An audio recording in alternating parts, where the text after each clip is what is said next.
Hola, ¿qué tal? Bienvenidos a una nueva emisión de este canal. El día de hoy hablaremos de las pensiones no contributivas, las transferencias directas de efectivo del Gobierno de México a adultos mayores. Concretamente, nos centraremos en el caso del programa Pensión Universal para personas adultas mayores, anteriormente denominado 70 y más. En México, como en cualquier otro país en desarrollo, muchos de los adultos mayores no califican a una pensión, ya sea porque hicieron muy pocas contribuciones al sistema de seguridad social o bien porque no las hicieron. Esto propicia a que, para poder subsistir, una proporción importante de adultos mayores continúe trabajando más allá de la edad de retiro.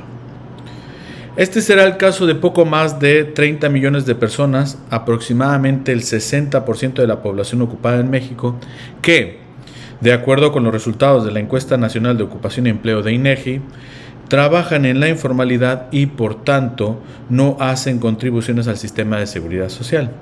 Pero, y lo más alarmante es que esta es la realidad del 26% de personas adultas mayores que en la actualidad no tienen ni pensión contributiva ni algún apoyo, ni algún otro tipo de apoyo de programas sociales. Este fenómeno se agrava en el caso de las áreas rurales, en donde la probabilidad de recibir una pensión es aún mayor que en las zonas urbanas, lo que conduce a tasas de participación laboral y pobreza en los adultos mayores de las zonas rurales superiores a las presentes en las zonas urbanas. Estridente también es el caso de las mujeres. Según las cifras oficiales, solo el 23% de ellas tiene acceso a una pensión contributiva. Para mitigar este fenómeno y brindar protección social a los adultos mayores, en 2007 el gobierno federal lanzó el programa 70 y más, que consistió en transferencias mensuales de efectivo a mayores de 70 años residentes en localidades de hasta 2.500 habitantes. En resumen, 70 y más consistió en transferencias directas de efectivo condicionadas exclusivamente a la edad y localidad de residencia, sin considerar cualquier otra medida socioeconómica, laboral o contribuciones previas al sistema de seguridad social. Posteriormente, en 2008, el programa ampliaría su cobertura a personas mayores de 70 años residentes en localidades de entre 2.500 y 3.300 habitantes. Y fue hasta 2012 en donde el programa alcanzó cobertura universal e incluso bajó el corte de edad a 65 años. En 2019 se incrementa la edad de corte a 68 años, aunque se mantiene en 65 años para las zonas indígenas, y se programan también incrementos paulatinos en el monto del apoyo económico. En la actualidad, el monto del apoyo que reciben los adultos mayores es de 2.400 pesos mensuales, que son entregados bimestralmente. Son múltiples los efectos de las pensiones no contributivas. Estos van desde los más evidentes, como la reducción de los niveles de pobreza en los adultos mayores y la reducción de la tasa de participación laboral en los adultos mayores, hasta efectos positivos más sutiles. Se ha observado, por ejemplo, que estas pensiones han promovido cambios incluso entre los miembros más jóvenes dentro del hogar, indicando que estos efectos de las pensiones van más allá del propio beneficiario. Las pensiones no contributivas han promovido que los miembros más jóvenes de los hogares incrementen las inversiones en capital humano, pero también han identificado efectos no deseados derivados de las pensiones no contributivas. Por ejemplo, se ha identificado que estas pensiones han propiciado a una caída en la oferta de mano de obra entre los miembros más jóvenes del hogar beneficiado. Analizar cómo afectan las pensiones no contributivas es importante para entender las dinámicas de los hogares mexicanos y del país. Es por ello que para hablar al respecto nos acompaña el doctor Jorge Alonso. Jorge es doctor en Economía por la Universidad de Arizona. En la actualidad se desempeña como investigador del Centro de Investigación Económica del ITAM. Ha publicado en revistas internacionales como el Journal of Economic Dynamics and Control, Journal of Monetary Economics, Economic Theory y otras. Pero, y la razón por la que se encuentra el día de hoy con nosotros es porque la investigación del doctor Alonso se ha centrado en los efectos de los programas de pensiones no contributivas para adultos mayores sobre las decisiones de los hogares, así como en diversos aspectos del mercado laboral mexicano. Bienvenido, Jorge, muchas gracias por estar aquí. No, muchas gracias a ti, al contrario, José, y aprovecho también para saludar a tu audiencia y sobre todo pues esperar que tengan interés en el tema del que vamos a platicar. Muchísimas gracias, seguro que así será. Mira, Jorge, mucho se ha hablado a favor y en contra de las pensiones no contributivas en México, pero, y creo yo que en mi opinión la mayoría de estos debates se ha limitado a atender los intereses políticos.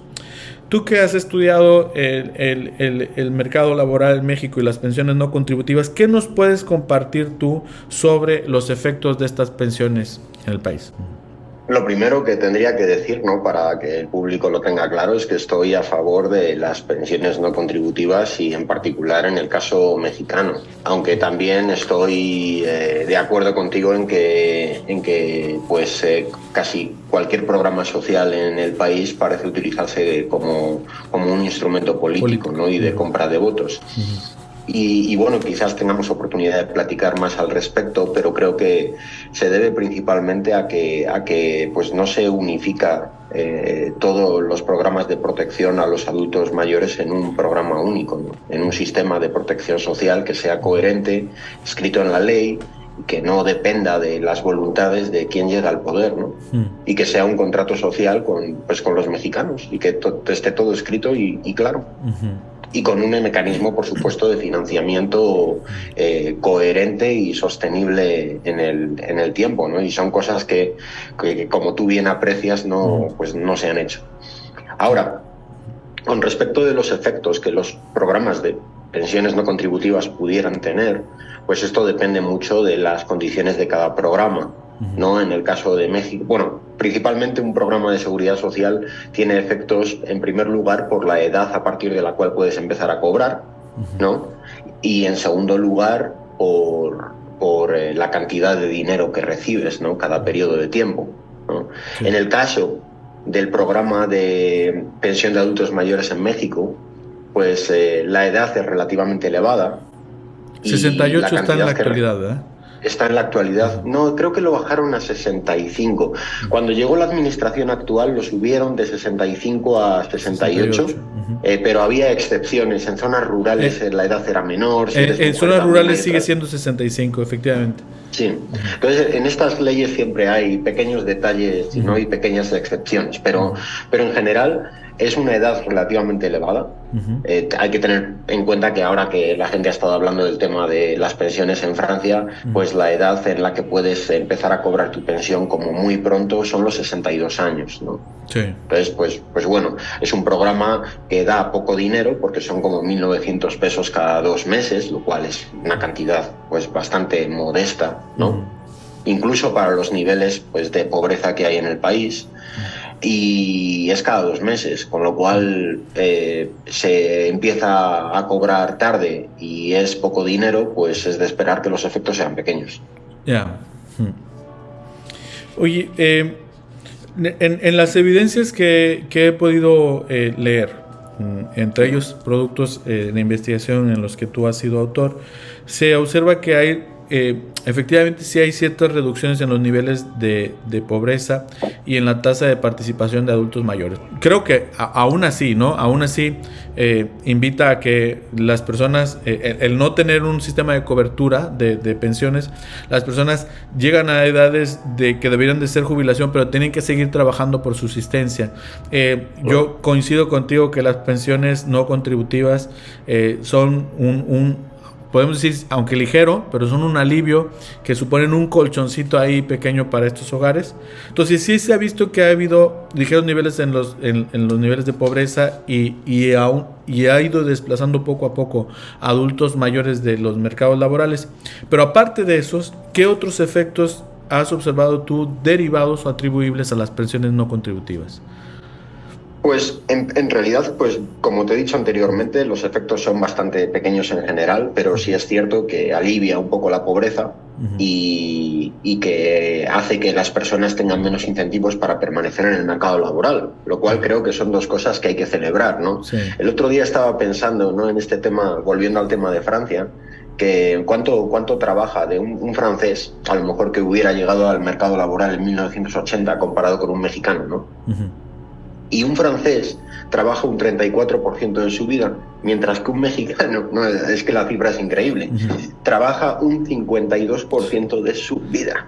O sea, la mayor parte de su vida adulta es trabajar. Exacto. Y esto, por supuesto, teniendo en cuenta que la esperanza de vida del mexicano, aparte, es mucho menor que la del francés actualmente, ¿no? Lo cual es paradójico. Tenemos un sistema de protección social, bueno, prácticamente inexistente, que nos garantiza una vida corta en el que estamos trabajando prácticamente todos los años desde que somos adultos, ¿no? Básicamente hasta que morimos. Sí, pues sí. Si uno empieza a pensar en las cifras actuariales, por ejemplo, que nos proporciona la OCDE, es alucinante. Sí. No estoy diciendo que haya... yo no tengo en la mente cuál es la cantidad óptima, ¿no? O que maximiza el bienestar social, por así decirlo, de cuánto tiene que trabajar a lo largo de su vida una persona. Pero sin duda, dado, si comparamos a México con países similares, ¿no?, por ejemplo, pertenecientes a la OCDE, pues se trabaja muchísimo. ¿Estamos entre los que más trabajan en proporción de los países de la OCDE? Sí, y típicamente la OCDE publica, o los datos que la gente mira normalmente son los de horas trabajadas al año, ¿no? Pero esto es para personas que están trabajando. Claro, y que están en la formalidad. No solo la formalidad, ¿no?, que están trabajando, pero no está contando también cómo se distribuye esas horas de trabajo. Y es que tenemos a un montón de gente mayor que está trabajando con problemas de salud cuando lo que tendría que estar es pensionado. Claro. Y disfrutando, pues, de su vejez y de un tiempo de descanso hasta que el Señor le llame, por así decirlo, ¿no? Sí, fíjate qué interesante. Oye, mira, bueno, sé que quiero hacerte una pregunta derivada de lo que acabas de decir. Sé que antes dijiste que no tenías el óptimo, pero considerando en términos medios lo que se trabaja en otras naciones desarrolladas, ya dijiste un caso a lo mejor muy opuesto al de México, es el caso de francés, pero no creo que todos se acerquen al caso francés. Habrá países entre lo que se trabaja en México y lo que se trabaja en Francia. ¿Por dónde ubicas tú más o menos una proporción razonable de cuánto de nuestra vida adulta debiéramos estar trabajando? Pues lo razonable es lo que cada individuo desee, ¿no? Bueno, sí. Entonces hay que pensar en un sistema que permita a las personas que quieran seguir trabajando que lo hagan, pues porque también encontramos placer en las actividades que realizamos diariamente, ¿no? Entonces, por ejemplo, yo no me veo a mí mismo retirándome en ningún momento de mi vida, salvo que me obliguen, ¿no? Entiendo que hay otros trabajos y profesiones que a lo mejor no tienen las mismas características que la tuya y la mía. Entonces, en ese sentido, yo pensaría, por hacer una comparación que se suele hacer en economía, comparando con el sistema de Estados Unidos de América, que aparte tiene una pensión muchísimo más generosa que la mexicana, ¿no?, muchísimo más progresiva que la mexicana, y aparte con un sistema de reparto que México abandonó en 1997, ¿no? Eso ya es otro tema de discusión más complejo sobre si fue una decisión adecuada o no para las características sociodemográficas de México, pero bueno, es lo que se hizo en ese momento y bueno, hay que aceptar el sistema en el que estamos. En Estados Unidos se trabajan aproximadamente 1.850 horas al año y la edad de jubilación debe estar, la efectiva, debe estar entre 65 y 66 años. ¿No? Pero ya hay personas que ves que se van retirando antes. Por así decirlo, los americanos, el doble de los mexicanos que son mayores, o prácticamente el triple, están trabajando cuando los americanos están ya fuera del mercado laboral. Estamos o sea, ellos están como una mitad o una tercera parte de los que tenemos nosotros, ¿no? O sea, Sí, por darte una cifra aproximada, cifra. si el 15% de las personas en Estados Unidos entre 65 y 70 años están trabajando, en México debe ser un 23% o un 25%, algo así. Son cifras bastante elevadas, ¿no? Y otra cosa que a lo mejor merezca la pena mencionar es, como tú mencionabas, hay un montón de informalidad en México y lo que se observa es que las personas agarran ocupaciones informales cuando se hacen mayores. Sí, es verdad. Oye, algunas estimaciones indican que estas pensiones no contributivas pueden llegar a representar poco más del 30% de los ingresos de los hogares beneficiados. Es decir, pues casi una tercera parte del total de los ingresos que hay en un hogar que incluye adultos mayores, pues una tercera parte se atribuye a estas pensiones. ¿Cuánto estimas tú que puede contribuir estas pensiones a los ingresos de los hogares mexicanos donde hay adultos mayores? Pues la cifra, cuando uno piensa en la cifra agregada, la cifra agregada es pequeña. Okay. Porque también la composición de las familias mexicanas ha cambiado. Es pequeña y está concentrada. Es decir, para las familias beneficiarias, pues es una cantidad razonable el ingreso, pero cuando uno piensa en la estructura familiar actual, piensa, bueno, y esas familias están viviendo con los hijos y con los nietos, es decir, tienen una estructura mononuclear o es plurinuclear extensa, o no, porque depende también mucho, ¿no?, de cuánto represente esa cantidad de dinero al presupuesto familiar, ¿no? Y sobre todo, pues el complejo encaje de bolillos que se da ahora en esta administración, y también se da en las pasadas, ¿no? Tampoco es por protestar sobre esta, de familias que también puedan utilizar la configuración de su hogar, pues para tratar de maximizar las ayudas sociales, ¿no? Sí. Lo cual no es malo, lo cual es racional, lo cual es lo esperado, ¿no? Sí, pero lo cual también debe tenerse en cuenta a la hora de diseñar esta clase de programas y cómo presupuestarlos, ¿no? Exactamente, no necesariamente es por repartir culpas, no es culpa de ellos. Los incentivos están dados y las personas responderán a los incentivos. No, y aparte es que esos programas están para ellos y están para ayudarles, y obviamente pues tratan de sacar la mayor ventaja posible de eso, ¿no? Ahora, los que hacen la política económica quizás deberían plantearse en si esa es la mejor forma de gastar el dinero, pensando no solo en las generaciones actuales, sino pensando en que pues, bueno, va a haber muchos mexicanos que van a nacer una vez que nosotros hayamos muerto. ¿Qué les queremos dejar a ellos? Exacto. ¿Queremos gastar más en educación o queremos gastar más en otra cosa, ¿no? Pues teniendo en cuenta que aparte estamos empecinados en no subir los impuestos, pues es muy complicado hacer el trabajo. Sí. Ya sin entrar ya en temas de corrupción o no corrupción, que eso pues lo hace doble o triplemente difícil. Y más allá de estos efectos microeconómicos que hemos estado hablando a nivel de los hogares, ¿hay algunos efectos macroeconómicos que puedan ser atribuibles a estos programas de pensiones no contributivas en el término de más gasto en los hogares? No sé. Pues yo esperaría que en términos agregados, como vuelvo a insistir, los efectos sean pequeños, pero sí aumente el consumo de los hogares que son beneficiarios, pues porque es muy probable que estos hogares estén, pues no tengan facilidades crediticias y vivan probablemente día a día, ¿no? Entonces, pues yo creo que lo más seguro es que lo utilicen pues para aumentar su nivel de consumo, ¿no? Y de hecho, así parece, porque en los trabajos que hemos hecho al respecto no tenemos evidencia de que haya un impacto significativo en las familias beneficiarias, ya mucho menos a nivel agregado, sobre el ahorro. No, lo gastan directo, ¿no? Por eso lo gastan, lo cual es lo más normal del mundo y es lo esperado. Ahora, efectos, como dicen los macroeconomistas, de equilibrio general, ¿no?, de los que tengamos que preocuparnos a estas alturas, yo creo que no. Porque si no cambia el ahorro, tampoco cambia el precio de los intercambios financieros entre las personas, entonces pues en realidad pues no cambia mucho las cosas, ¿no? Y teniendo en cuenta que aumenta un poco el bienestar, pues es una política positiva. Ahora, ¿Habría formas de hacerlo mejor? Yo creo que sí. ¿Cómo? Bueno, pues por ejemplo, gastando muchísimo más en los adultos mayores, Incrementar financiando el una monto de las transición. pensiones.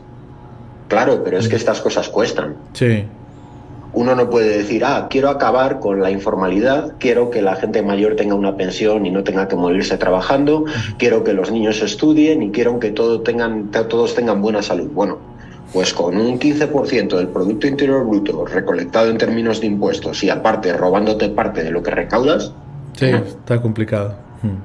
No. Entonces, salvo que se sienten todos los partidos políticos, que no va a ocurrir en ninguno de los escenarios posibles, a discutir cómo financiar un sistema de protección social que garantice no solo a esta generación de mexicanos, sino a las próximas, ¿no? Una vida digna y que puedan tomar sus decisiones en libertad, pues no, es imposible. Sí, no es un escenario que Imposible. veamos a corto plazo.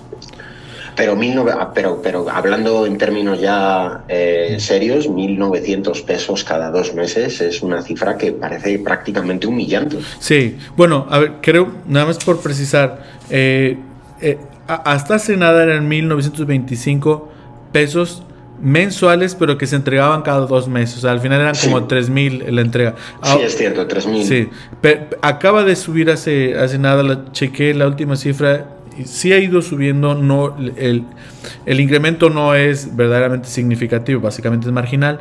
De 2,900 que se entregaba mensual, hombre, que era la partida mensual entregada cada 2 meses, está en la actualidad alrededor de 2,400 para entregar como 4,800 cada 2 meses. Cada 2 meses. Sí, ha habido un incremento, no sabré decirte en qué proporción ahora, pero pues, hombre, pues está subiendo 475 pesos más al mes, 900 pesos, bueno, ya es una partida de... Sí, no es tampoco digo que no sea nada, ¿no? No, A mí pero de ese ¿qué programa, hogares viven sí. solo con eso? Estoy totalmente de acuerdo contigo. Pues cuando pensamos que, por poner una cifra, la renta mensual de una familia mexicana está entre 10.000 y 15.000 Claro. pesos al mes, ¿no? Pues hombre, cuando piensas en 2.000 pesos, pues es un 20%, un poco menos del 20%, Exacto. un 15%, por así decirlo, ¿no? Lo cual no es una cifra desdeñable.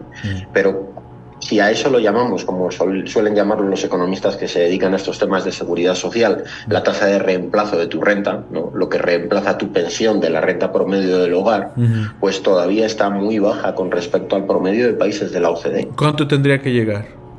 Pues yo creo que debería estar en torno al 30-40% como poco, ¿no? Porque falta. hay que tener en cuenta que obvio, también los mexicanos podrían ahorrar a lo largo de su vida, pero muchos no tienen la oportunidad de hacerlo, ¿no? Entonces, cuando dejan de ganar esos ingresos, pueden caer en la pobreza. Sí, ¿Ves? sí, efectivamente. Entonces, sin duda, el objetivo principal de este pilar del sistema de seguridad social, que es el pilar no contributivo, es impedir que ningún mexicano que haya estado contribuyendo a la sociedad de forma relativamente razonable, pues caiga en la pobreza cuando llega a la vejez únicamente por el hecho de hacerse viejo, exacto. Pues porque todos vamos a llegar ahí. Sí, no, y eso sin considerar, tú imagínate, hombre, estos son términos medios y ahora estamos centrándonos en los hogares más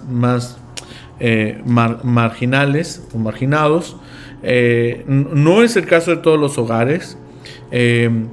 Sí es verdad que esta es una pensión que se recibe simplemente por acumular edad, la necesites económicamente o no. Hay hogares que cobran una buena pensión contributiva y tienen derecho a solicitar la pensión no contributiva solamente por haber acumulado la edad.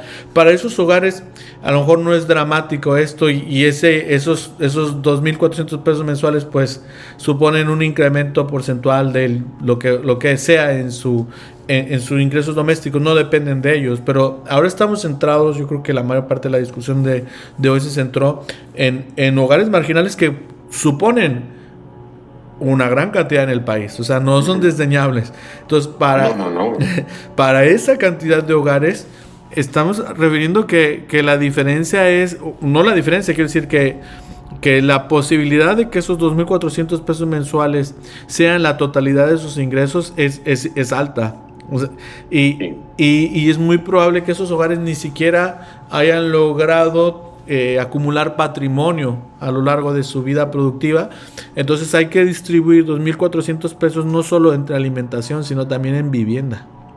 Sí, no, y aparte, pues esto solo indica lo poquito, ahora que mencionas esto, lo poquito que piensan las administraciones de los gobiernos mexicanos en diseñar un sistema de forma razonable. O sea, ¿en qué lugar cabe que una pensión no contributiva se haga universal? Es que hay gente que no y la cobre también las personas de altos ingresos, pero Exacto. es que es ridículo. Sí, sí, Pues sí. que precisamente el objetivo del programa, que es combatir la pobreza cuando uno llega a una edad adulta, ¿no? Pues sería más razonable concentrar con ciertos criterios socioeconómicos los recursos en quienes más los necesitan, Sí. no darles a todos. Así ocurren cosas tan extrañas que después uno ve las cifras de pobreza y cómo se distribuye por rangos de edad, la desigualdad y cómo va llegando el presupuesto público a diferentes niveles de ingreso, y al final la clase media y la clase alta está recibiendo más que las clases más desfavorecidas. Y dices, pero bueno, esto es una locura, el diseño del programa, ¿no? Y bueno, diciéndolo como neoliberal, dices, alucinante. Sí, no, sí, estoy de acuerdo contigo. Oye, tengo una pregunta que yo considero importante de abordar, en el sentido de, antes veíamos que en los hogares en donde requerían de pensiones no contributivas, era más dramático el caso cuando estos hogares eran encabezados por un jefe o jefa de familia que se trataba de mujer, ¿no? O sea,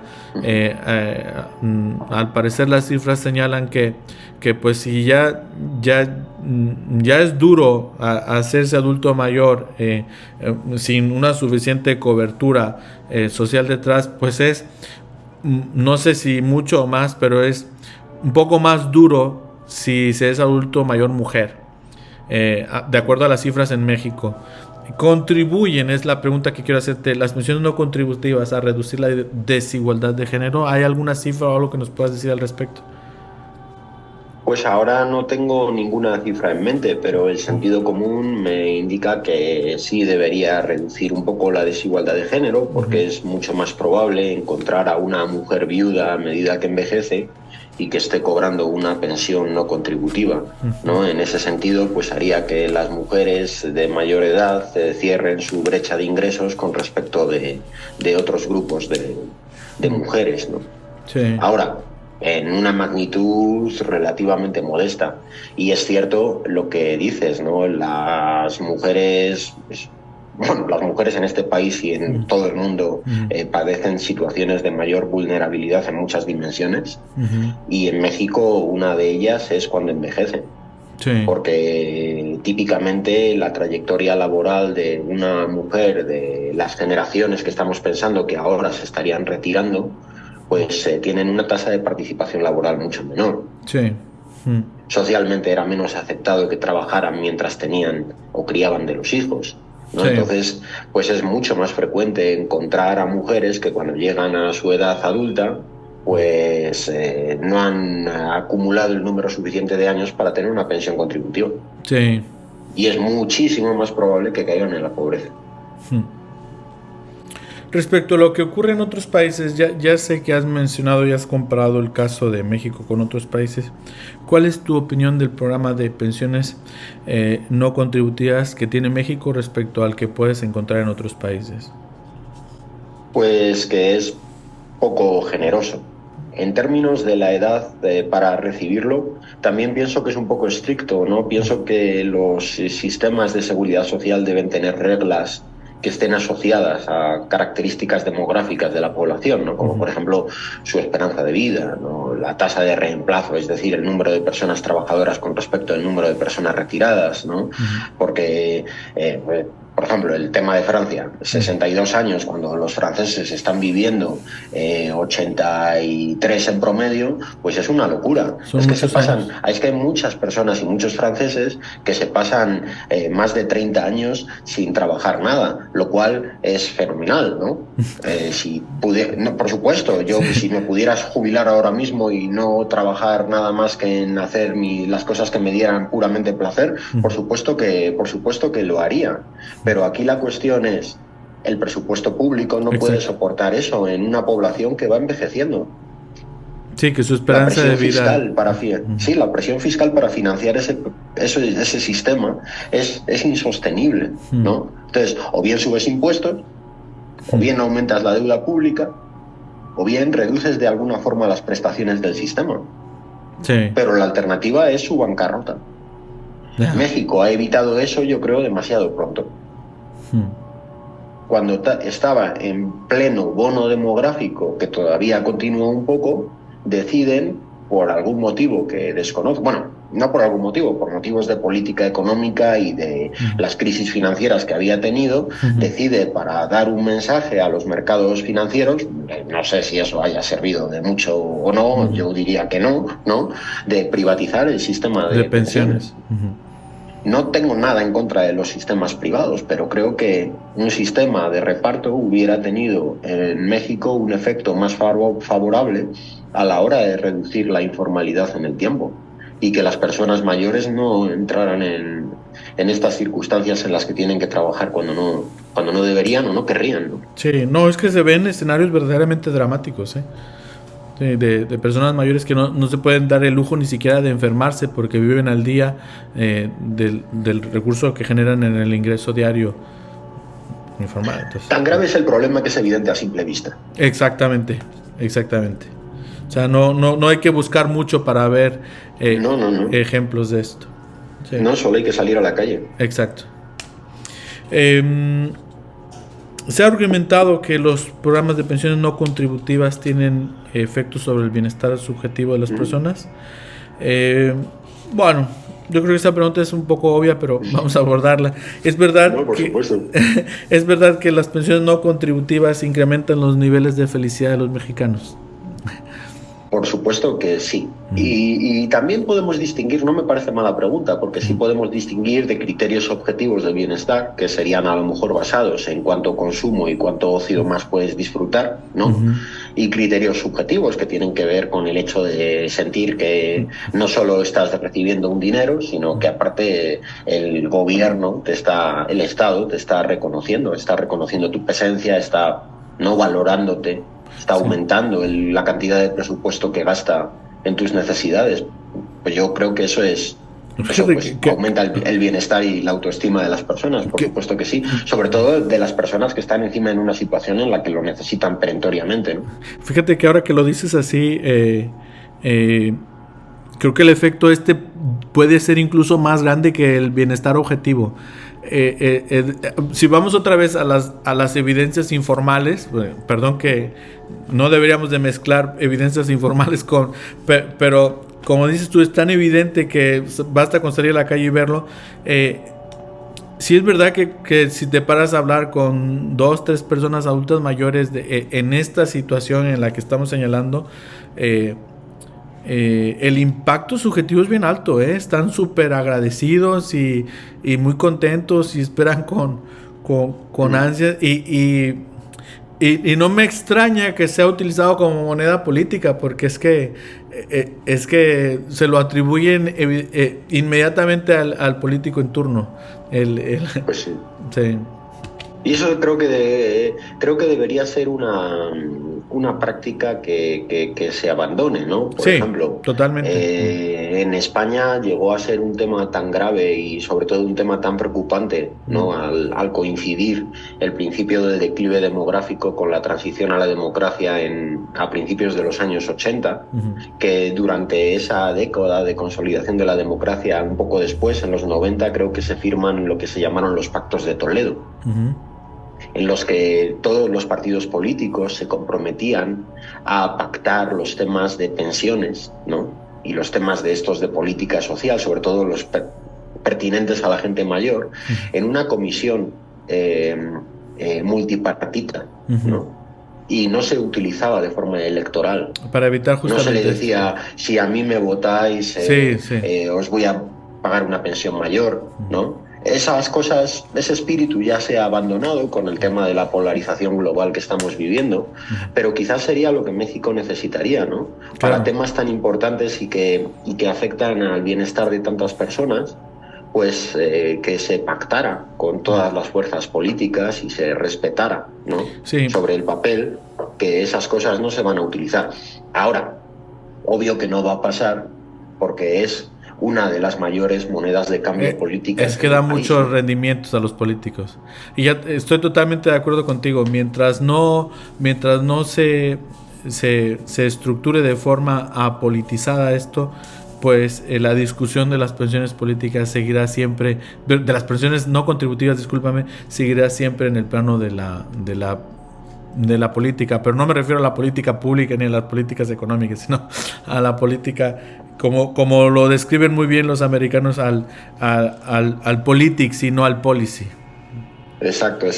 Y lo que aplica también para el tema de las pensiones, aplica también en muchas otras dimensiones, por ejemplo, educación. Exacto. Y la salud, ¿no? Sí. Pues son temas tan importantes para México y para cualquier persona que no deberían ser moneda de cambio político, ¿no? De hecho, lo que ocurre con educación y salud es que como no es algo que los hogares perciban así de forma tan explícita, pues no son prioridad para el gobierno. Sí. El tema de salud quizás un poco más, sobre todo después de la pandemia, pero el tema de la educación ha sido alucinante, la falta de interés de las anteriores administraciones y de esta en particular sobre mejorar la calidad, mejorar el sueldo de los maestros, aumentar la participación escolar, mejorar la calidad de los planteles educativos, sí. ¿no? Y fíjate, cuando se hizo, sin decir una administración en particular, pero recuerdo muy bien que cuando se abordó el tema de la educación, no hace mucho, básicamente se hizo un circo político, no sé si lo recuerdas, con todo esto de las evaluaciones de los profesores y se hicieron cotos de en fin. Mira, yo te tengo ya casi para terminar una última pregunta, pero ahora que la veo no me gusta tanto y quiero reformularla. La pregunta original era ¿cuál sería el panorama de México sin el programa de pensiones no contributivas? Pero en lugar de eso quiero preguntarte lo siguiente: ¿cuál crees tú que debería ser el futuro del programa de pensiones no contributivas en México? Porque está claro que requiere de ajustes. Desde tu opinión y habiendo analizado el caso a fondo, ¿cuál crees que debería ser el futuro? Pues el futuro, yo creo que deberíamos tener un programa unificado. Es complejo, porque México tomó la decisión hace ya mucho tiempo de pasar a un sistema de contribución definida en vez de un sistema de reparto, pero deberían ser sistemas unificados. Pensiones, incluso salud, unificados y de cobertura universal, con un componente, por supuesto, de contribución definida, en el que pues tu pensión dependa de la evolución de los mercados financieros a lo largo de tu vida laboral, ¿no? Pero también para compensar el riesgo que eso implica, porque hay que tener en cuenta ahora que ha habido pues grandes debacles económicos, como la gran recesión hace una década o como ahora el COVID, pues lo que indica es que cuando los mercados financieros se van al garete, por así decirlo, pues las personas mayores que depende su renta de la cotización bursátil por los sistemas de pensiones, pues muchos de ellos tienen que volver a trabajar. O sea, tú imagínate el caso de que no creo que haya sido para la mayoría de los mexicanos, porque muchos estaban en el antiguo sistema de pensiones cuando esos años, pero imagínate que no hubiera sido así el caso y que te tuviera tocado retirarte durante pandemia. Con el sistema de Afores probablemente no lo hubieras podido hacer, porque las retribuciones que te dieras fueran demasiado bajas. Tendrías que haber prolongado tu vida Entonces me imagino que es ahí donde tú señalas tu intervención. Ahí debería de intervenir el Estado y compensar digamos, como la diferencia, el déficit que tuviera alguien que se retirara así. ¿Es más o menos lo que quieres decir? Pues sí, debería haber de hecho, son las recomendaciones que emite la OCDE y el Fondo Monetario Internacional. Debe haber un pilar no contributivo que evite que las personas, cuando lleguen a edad adulta, sean mayores, ¿no? Caigan en la pobreza. Una parte que dependa de los mercados financieros y de tus propias contribuciones. Correcto. Para tratar de blindar el sistema de la bancarrota, ¿no? Quitar presión y que no dependa todo de las contribuciones que se hagan en términos de impuestos. Y también un sistema progresivo y que dependa de características demográficas del momento. Por ejemplo, si en el futuro la edad de vida promedio es de 110 años, habría que incrementar la edad de retiro. Pues sí, hay que incrementarlo. Y no debería generarnos ningún escándalo, porque no solo hay que tener en cuenta que estamos viviendo más años, sino que en muchos países del mundo se han estado viviendo también mejores años. Y sí, con mejor salud. Claro, personas de 60 años, 65, que antes eran ya considerados como personas mayores no aptos para el mercado laboral, hoy en día pues pueden tener vidas productivas y no hay ningún problema, ¿no? Y también flexibilidad para que las personas puedan decidir un poco cuándo lo quieren hacer, dentro de ciertos límites razonables. Sí, sí. ¿No? Sobre todo no penalizar a las personas que quieren continuar trabajando sin... Sí. De hecho, una de las mejores cosas en términos financieros y en términos de maximizar la participación laboral de las personas mayores, si a lo mejor ese fuera el objetivo por algún motivo, es permitirles cobrar la pensión y seguir trabajando. Pues sí. Pues sí, no veo dónde estaría el problema en eso, ¿no? No, a lo mejor no en la misma ocupación, a lo mejor no estás ganando tanto. No, pero... Ni siquiera, bueno, evidentemente no en el mismo puesto de trabajo, ¿no? Pero sí en otro... Porque finalmente está ocurriendo, Jorge. Es decir, se jubilan de una ocupación formal, no les alcanza y terminan en la informalidad. O pues autoempleándose. Exacto, creo que debería haber un sistema pues que permita cierta flexibilidad y que dentro de las reglas del sistema te permita sin ningún problema estar en otra ocupación y que incluso no tengas inconveniente en declarar la actividad que estás haciendo y seguir contribuyendo. Claro. ¿No? Sí. Entonces yo creo que eso sería a lo que debería aspirar México y lo que debería aspirar cualquier país. Obviamente no es un tema sencillo, y sobre todo lo que no es sencillo son las transiciones, ¿no? Porque pensar en un mundo distinto, con unas reglas distintas, pues es difícil, pero no tanto, ¿no? Pero ¿qué hacemos con las personas que están entre medias, que tomaron sus decisiones basadas en las reglas del sistema, ¿no? Sí. Es muy complejo. Además por eso hay tanta inercia política también. Sí, además requiere el acuerdo de muchas voluntades políticas, ¿no? Sí. Y no estamos en tiempos de acuerdos. Efectivamente. Lamentablemente. Oye, Jorge, pues no sabes qué placer, qué bonita entrevista, te agradezco muchísimo.